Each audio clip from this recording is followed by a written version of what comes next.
Aujourd'hui, on va donc voir une analyse d'une valse de Chopin. C'est une valse assez connue, qu'il a composée très jeune.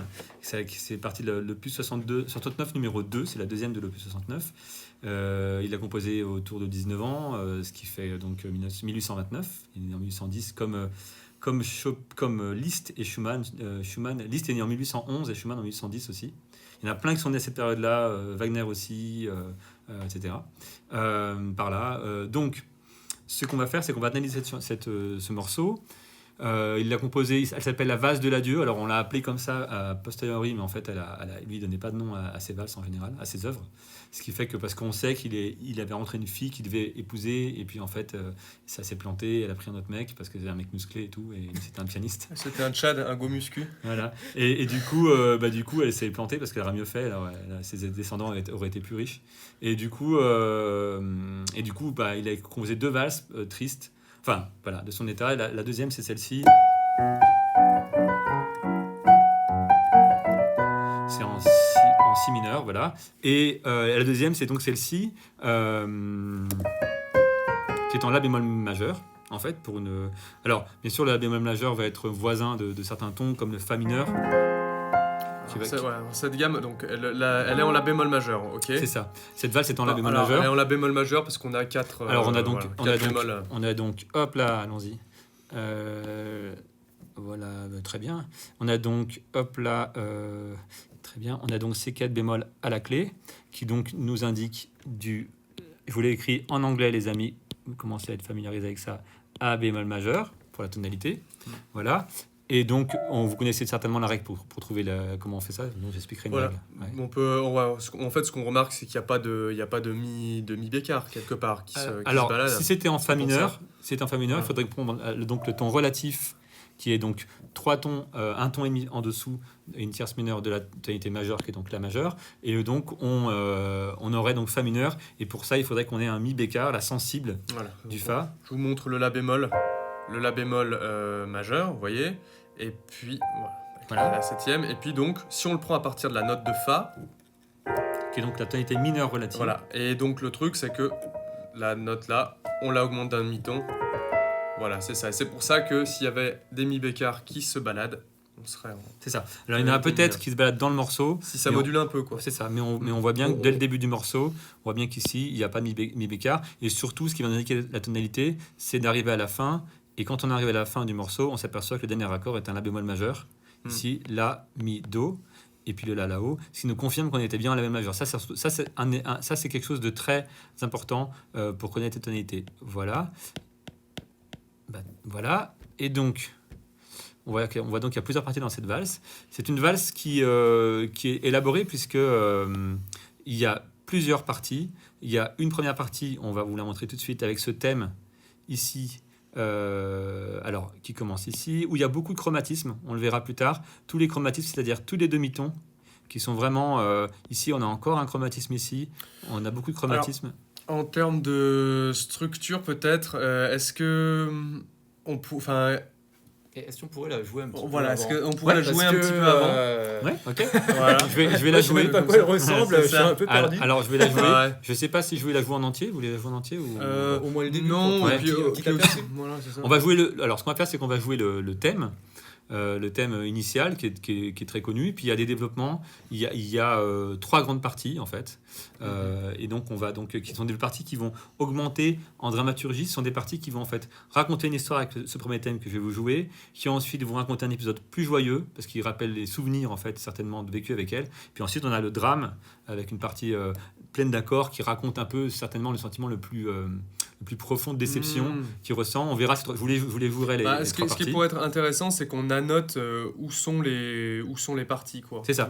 Alors, il y a même 4 parties si on veut, mais voilà. En tout cas, une partie nostalgique qui est donc ce premier thème ici du début, et d'autres parties un peu plus qui racontent et la joie et la tristesse. Écoute, est-ce que tu peux nous jouer la partie nostalgique du début à la fin, comme ça Écoutez bien les chromatismes, écoutez bien la main gauche qui va descendre progressivement. On y va.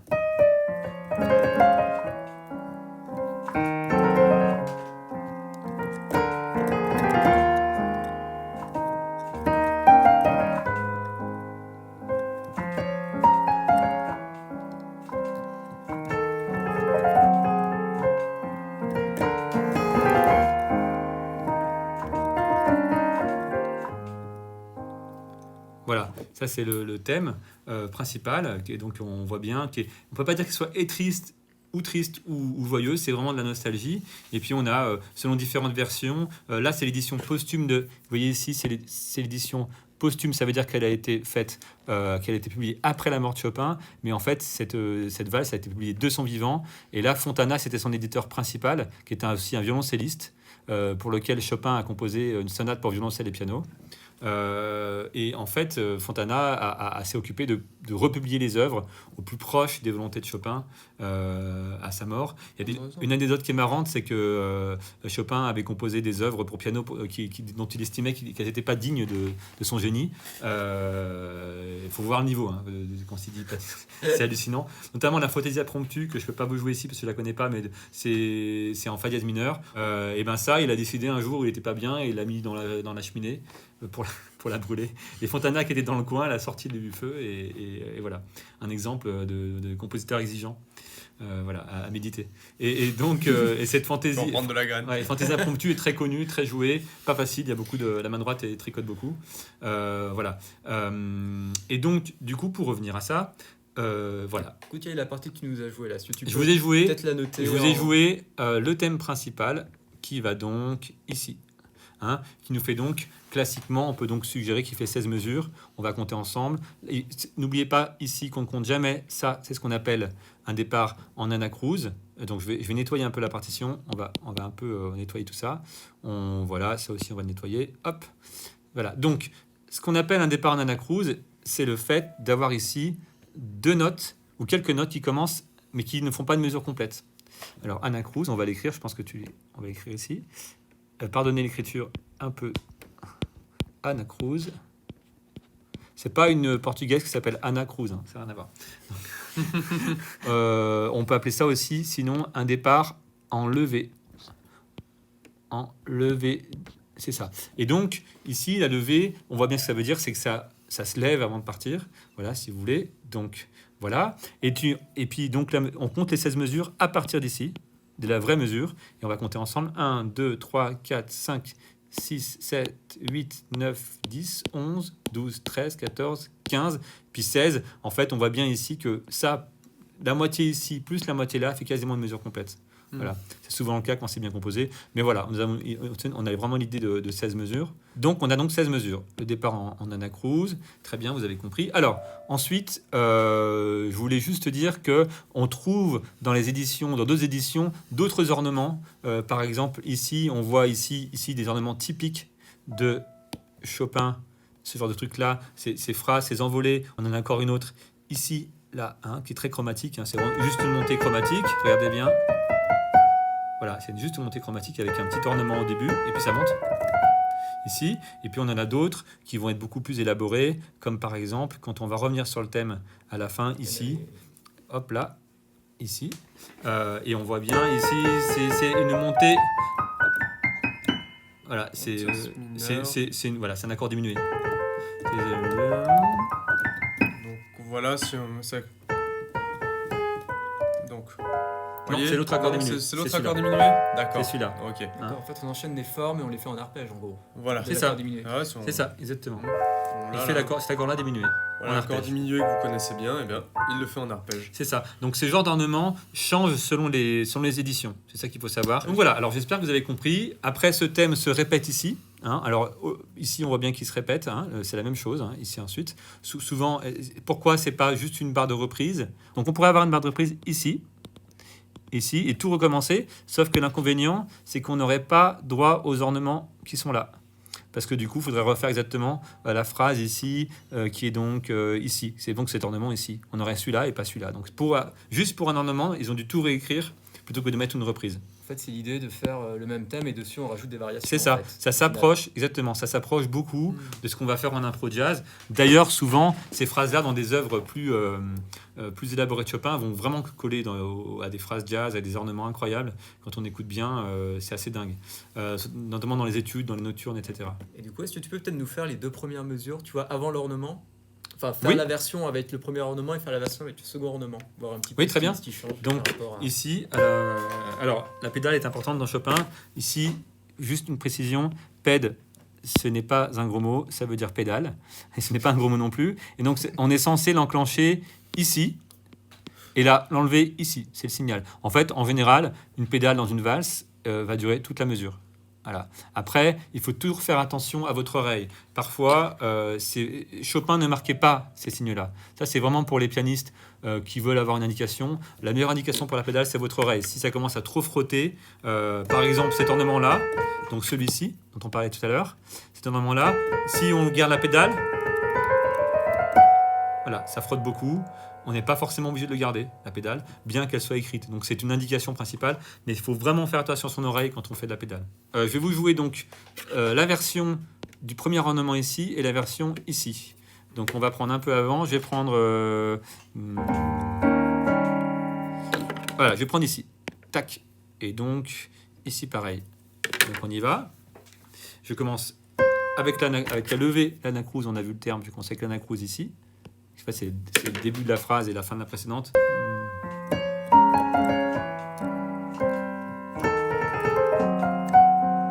On y va encore une fois. Voilà, je le fais encore une fois.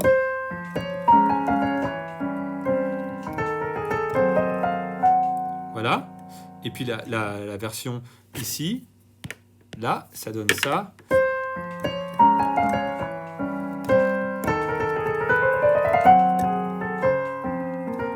Etc. Voilà. Là, on a bien vu ici le chromatisme qui est ici. Voilà. Donc, voilà deux versions différentes. Sachez aussi que Chopin, en concert, très peu de concerts qu'il a fait, s'amusait à changer les ornements. Et puis d'ailleurs, c'est un peu libre en réalité. Ça, c'est hérité de la culture classique ou dans Mozart, on avait droit des libertés. En fait, ça, on l'a oublié, mais on avait droit des libertés sur certains passages. Ce que font encore certains compositeurs, certains interprètes. Par rapport à la période baroque. Tu dirais non? Eh ben, la période baroque aussi, mais c'est vrai quand on va voir les ornements baroques, tout vient de là au départ. Hein.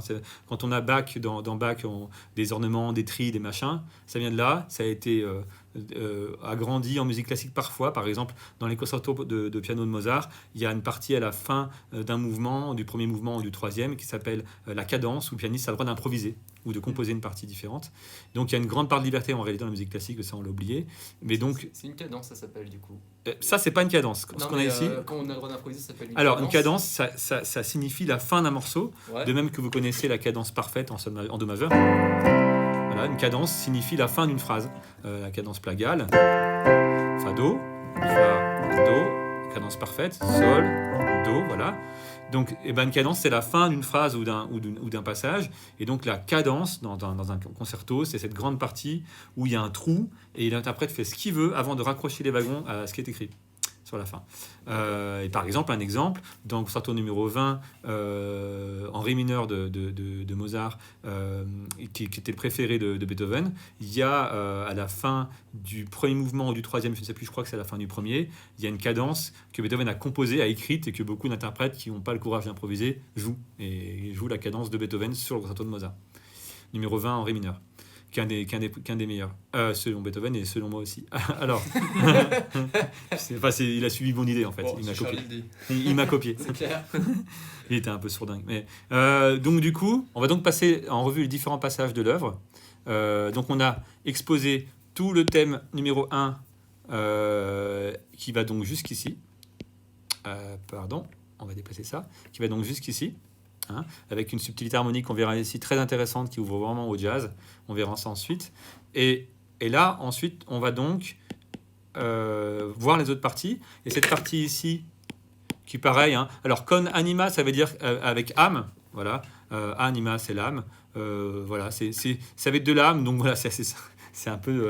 mais bon, ça montre à quel point pour lui c'était cher et voulait raconter des choses dans ce morceau. Et puis anima, c'est aussi avec du mouvement, on va dire. Donc voilà. Une chose par rapport au mouvement, dans Chopin, on joue les morceaux pas du tout au métronome. Vous avez pu vous en apercevoir. Quand je joue le morceau, je suis très fluctuant sur les tonalités. Je vous le refais très fluctuant sur les tempos, les tempi. Si vous mettez un métronome là, etc., vous verrez que c'est ce qu'on appelle, c'est très important, on appelle ça le rubato. C'est typique de Chopin, rubato, R-U-B-A-T-O. Et c'est cette notion de tempo fluctuant. Et pour donner une définition de ce tempo fluctuant, Franz Liszt, qui était donc un très grand ami à Chopin, un de ses meilleurs amis et un des plus grands pianistes du XIXe siècle, disait, pour le définir, c'est comme les feuilles d'un arbre, les branches, c'est-à-dire que le tronc reste présent, instable, sans bouger, mais les petites branches, les feuilles, les branches plus fines ont du mouvement. C'est un peu ça le rubato. On a une structure qui reste quand même assez logique, mais des fluctuations. Au début du XXe siècle, quand on écoute les premiers enregistrements de Chopin, de certains grands interprètes du début du XXe siècle, on entend des fluctuations de tempo incroyables, vraiment trop, c'est-à-dire c'était très abusé, on déconstruisait complètement le morceau, voilà, et c'était la mode. Maintenant, on est revenu à des choses un peu plus régulières. Pour moi, le plus grand interprète de Chopin du XXe siècle et qui n'a pas été détrôné, en tout cas dans les valses, c'est Arthur Rubinstein, qui est mort il y a peut-être 20 ans, et qui lui est un exemple parfait de ce que c'est que le vrai rubato, et en plus c'était un polonais, si je ne me trompe pas, ce qui fait qu'il était comme Chopin polonais, il avait l'âme qu'il fallait. Donc voilà, alors, on va donc voir ensemble la deuxième partie, qui commence par un chromatisme, ça lui fait un point commun avec le début, ici, là, ici au début on a le chromatisme qui est ici, donc les demi-tons, on voit bien ici, et puis après on a ce... En fait, ici, le chromatisme, pardon, il est ici. Il est ici. Il est ici. On voit donc ce chromatisme. Je vais vous le redessiner. Donc, le chromatisme, ici, dont commence le morceau, est le même. En fait, on avait ça au début. Mi bémol, ré bécard, ré bémol. Et là, nous avons do bémol, si. Voilà. Et donc, avec le même élément, ça c'est encore une marque d'un grand compositeur, avec le même élément, il fait une chose de complètement différente, qui va raconter complètement quelque chose de différent. Et c'est voilà, c'est le génie de Chopin. Voilà. Et pour la structure de cette partie-là, elle fait. Bon, on peut faire le pari que ça fait 8 mesures ou 16, hein, c'est toujours pareil. Les structures. C'est ce qu'on appelle une carrure en musique classique. C'est ce moment de classer les choses en groupe de 8 mesures, voire en 4 ou en 16. Donc, première mesure, 3, 4, 5, 6, 7, 8. On a un premier élément ici. On a une pause ici. Et en fait, ça, vous verrez, ça, ici, il y a une sorte de respiration. Et là, ça reprend. Hop, hop, hop, hop, hop, hop. 1, 2, 3, 4, 5, 6, 7, 8, ça et pareil, ça finit ici. Donc 1, 2, 3, 4, 5, 6, 7, 8, pardon, c'était là la huitième, si j'avais compté l'Anna Cruz. Hop, pardon. Voilà, la huitième est ici. Elle est là. Voilà, donc ici, on a, et puis là, qu'est-ce qu'on a? Donc en fait, on avait une grande partie de 16 mesures, ici, de 16 mesures, et la reprise du thème du début. Ici, on voit bien, avec le chromatisme avant. Voilà, donc cette structure, ce passage ici, voilà, fait 16 mesures. Voilà pour répondre à la question. Et tu peux nous le jouer du coup? Ouais, je vais le jouer. C'est parti. Enfin, je vais le déchiffrer. Faut savoir que je les ai pas préparés les morceaux. Je déchiffre plus ou moins. Hop, hop, hop, hop, hop. Et voilà. Donc, déchiffrage. Donc, je joue cette partie jusqu'ici. Je vais vous jouer jusqu'ici. Donc, la première partie qui se répète ensuite. Avec évidemment quelques petites variations, on peut faire le pari, notamment des variations d'articulation. Ici, on a un piqué, ici, avec cette flèche, ici, là. Voilà, quelques variations. On y va.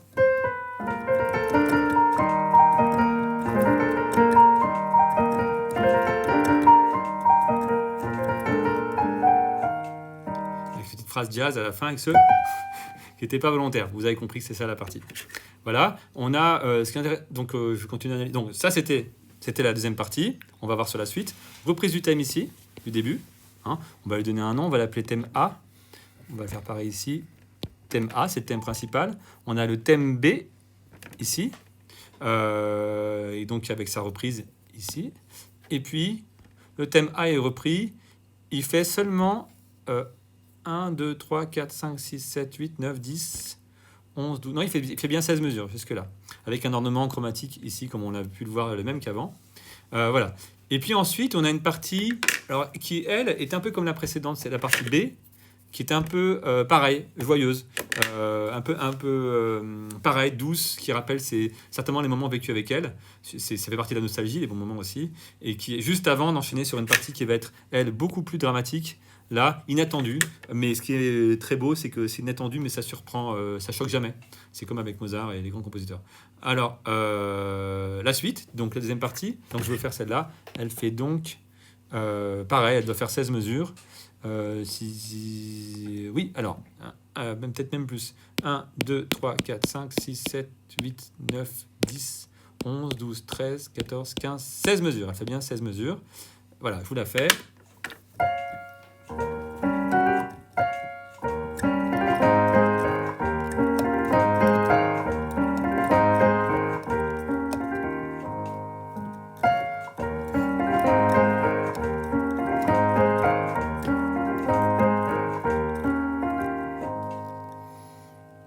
Faut savoir que moi j'ai déjà entendu des versions différentes. Il y a des choses différentes dans cette édition est différente d'autres versions, évidemment. Donc voilà la deuxième partie ici. Et puis donc cette partie on va l'appeler donc la partie C logiquement, qui va jusqu'ici, la partie C. Et puis ensuite la fameuse partie D qui commence donc là et qui elle va être beaucoup plus dramatique. Mais comme c'est Chopin et comme les grands compositeurs, il ne s'épanche pas dessus. Elle fait seulement 8 mesures. Voilà. C'est pas une œuvre censée plomber l'ambiance.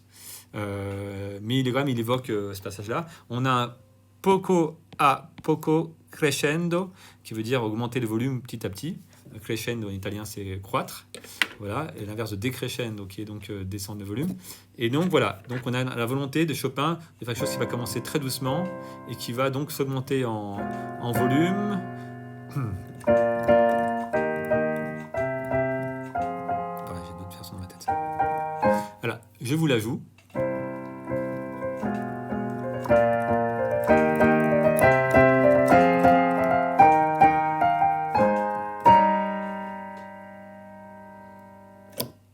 Voilà, volontairement, il y a ce point d'orgue ici, pour finir un peu en climax, ici, avec ce sforzando ici, qui veut dire jouer plus fort, renforcer, sforzando, vous l'écris, S-F-R-O-Z-A-N-D-O. Voilà. J'aurais pu vous jouer beaucoup plus de nuances, mais voilà, j'aurais pu commencer beaucoup plus doucement et finir beaucoup plus fort. Et ici, on a un silence à la fin, qui est donc ici. Voilà, qui est pareil avec un point d'orgue. Il y a un suspense en fait. Il y a vraiment volontairement un suspense.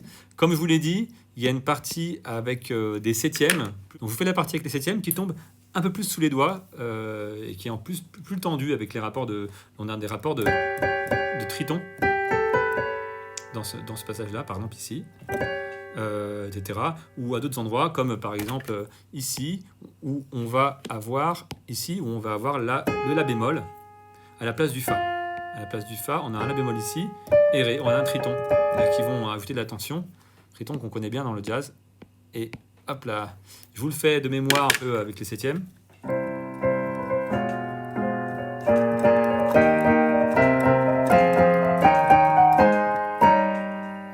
Voilà, un peu de mémoire. Voilà, ça c'est de la partie avec les septièmes. Et puis ensuite, on va retrouver la structure du morceau. On va donc retrouver ce thème-là. On retrouve ici le thème. Alors, je ne vous ai pas écrit, ça c'est le D. Voilà, qui va donc de ici à ici. Et puis ensuite, on retrouve quoi ? Eh bien, on retrouve le C ici. Et ce qui va rajouter, en fait, un peu de tourment. C'est-à-dire qu'on va quelque chose de très tourmenté. Et le C, qui est lui très doux. Je fais l'enchaînement des deux. Donc le C qui est la partie C. C'est ça, pardon. Qui n'est pas une tonalité. Non, effectivement. Voilà. La partie C, on dit la partie A, la partie B, la partie C. C'est donc ça. On a la partie C. Ouais. Exactement. Et donc, d'avoir cet enchaînement de choses très lumineuses, très joyeuses et un peu plus sombres, ça a un côté très particulier.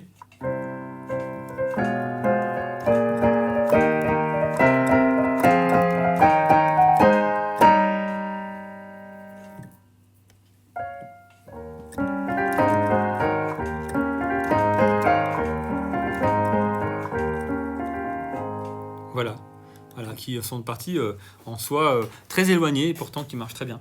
Donc voilà, Il y avait aussi un peu le même effet là quand on passait de la C à la D. C'est un peu la même oui, idée. exactement. C'est-à-dire qu'on ne l'a pas souligné, mais effectivement, on peut d'ailleurs enchaîner les 3 parties. On va essayer d'enchaîner sans tout faire. On va juste. Je vais tout faire. Allez, je vais vous la faire en entier, cette partie-là.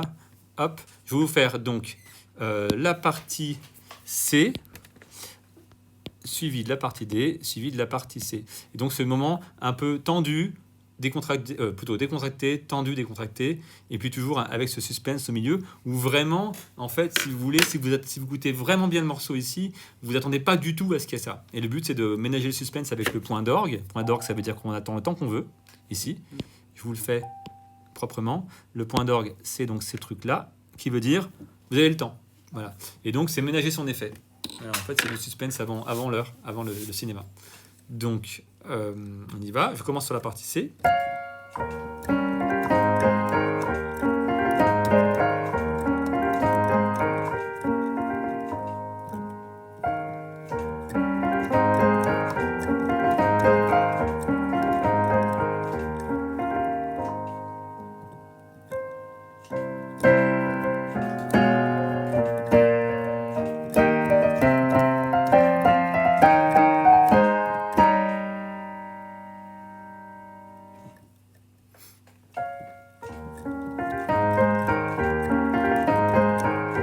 Etc.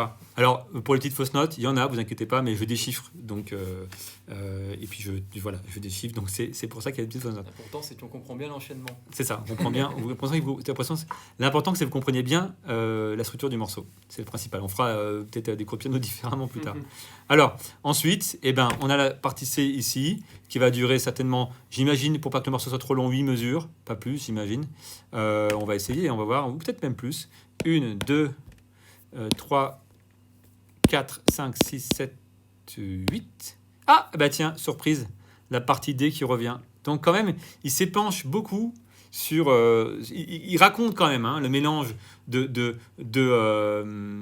mais bon, si on revient à la partie C, on ne peut pas définir ça comme étant quelque chose de joyeux. Ça peut être aussi une complainte, ça peut être aussi « s'il te plaît ».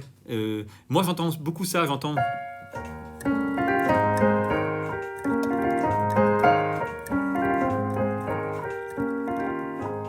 J'entends vraiment, on peut entendre ce qu'on veut. Peut-être qu'il lui dit, tiens, t'es sûr, voilà, c'est tellement beau ce que j'ai, le souvenir que j'ai de tout ça. Et pourtant, parce que la réalité est là, la partie D revient.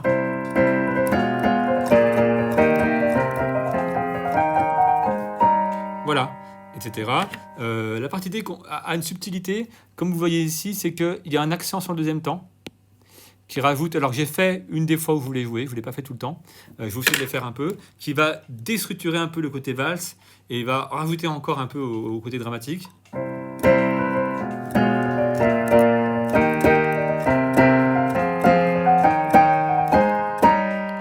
peu mieux.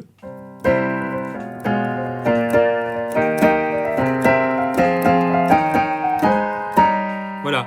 Donc ce côté, on a cet accent ici qui donc et puis qui rappelle la mazurka, qui est un autre type cher à Chopin de musique où c'est une valse, c'est une mesure à 3 temps dont l'accent est sur le deuxième temps. Voilà, donc ça raconte certainement aussi un peu le fait qu'il est jeune et qu'il est encore très proche de la Pologne à ce moment-là, puisqu'il va habiter à Paris à partir de 19 ans et rester toute sa vie à Paris sans jamais retourner en Pologne, ce qui sera un crève-cœur pour lui de ne pas être retourné en Pologne une seule fois avant de mourir.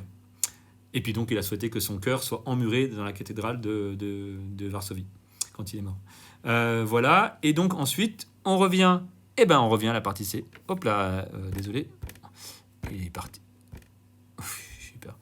Et donc, on revient à la partie C, ici. Donc, il revient encore avec ce mélange de deux choses différentes, qui va durer seulement 8 mesures, qui va s'arrêter là, et enfin, il raconte notre histoire du début. Qui du coup, alors moi je sais pas vous, mais moi ça me transporte d'émotion.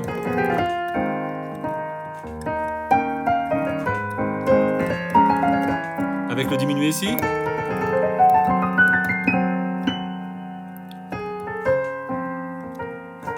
fais un peu de place.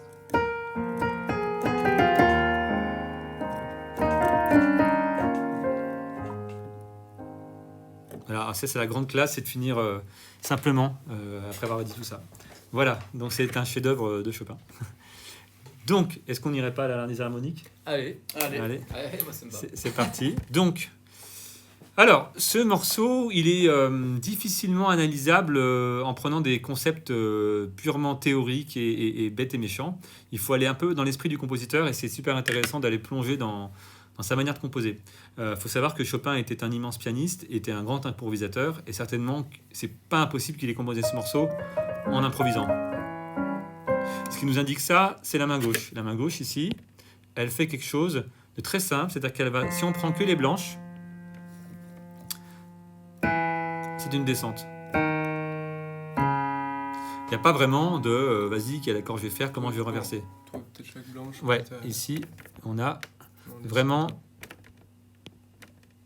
voilà, une descente jusqu'ici, pour finir à une cadence ici. On parlera de la cadence après. Donc, cette descente, si vous voulez, on vous la joue Fa, Mi bécard, Mi bémol, Ré bémol, on redescend, on remonte un peu, Ré bécard, Mi, et la cadence parfaite, ici. Donc, voilà. Donc, simplement, voilà. Alors, c'est à partir de là que, en fait, les accords qui vont arriver vont être très riches, très intéressants, parce qu'ils suivent, je suis donc ici, troisième mesure, ils suivent ce que fait la main gauche, et ils s'adaptent en fonction de la mélodie. Ce qui va amener à des enrichissements harmoniques jusque-là. Sachant que la mélodie va aussi, grâce au chromatisme, créer des frottements, et en fait, quasiment toutes les notes de mélodie qui sont hors temps fort. Les temps forts, c'est quoi? Même d'ailleurs hors des temps, c'est-à-dire les contretemps. Donc là, nous avons un temps, et entre les deux, nous avons un contretemps ici sur le Mi. Autre exemple, ici, on a un temps, et ici, un contretemps sur le Mi, sur le Si, pardon, etc. Tous ces contretemps sont quasiment systématiquement des enrichissements harmoniques qui vont amener des 13e, des 9e, des 7e, des 11e, qui vont enrichir les accords, ce qui donne ce côté assez jazz à Chopin, et qui est d'ailleurs un précurseur vraiment du jazz, et qui va ouvrir l'harmonie pour aller sur Debussy, etc. après. Donc